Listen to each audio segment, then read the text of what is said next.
नमस्कार मंडळी, आज आपण बनवत आहोत दह्याची कढी। त्यासाठी कढईत तेल, मग मोहरी, जिरं, चांगलं तडतडल्यावर हिंग चिमूटभर, मग त्यात 2 मिरच्या 2 भाग केलेल्या, 7-8 लसणीच्या पाकळ्या आणि कढीपत्ता।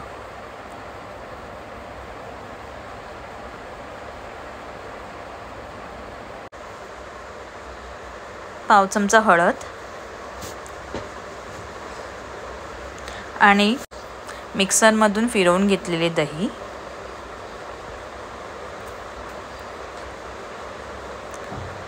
ते त्या फोडणीमध्ये ओतावे।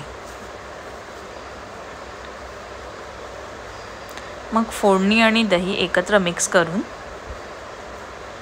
मंद आचेवर ठेवून एकाच बाजूने गोल गोल गोल गोल फिरवावे।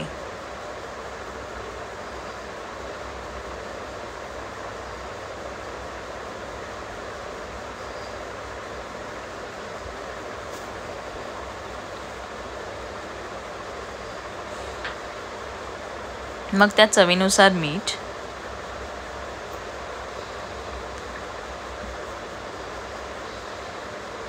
चांगले मिक्स करून झाल्यावर चिमूटभर गुळाची पावडर, हे सर्व मिश्रण व्यवस्थित फिरवून घ्यावे।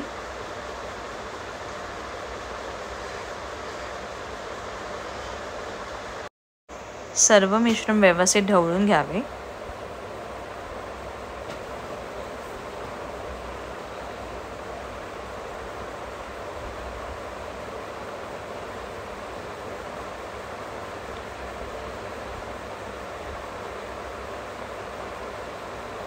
आणि मग एक वाफ आल्यावर त्यावरती कोथिंबीर शिवरून झाल्यावर आपली दह्याची कढी तयार।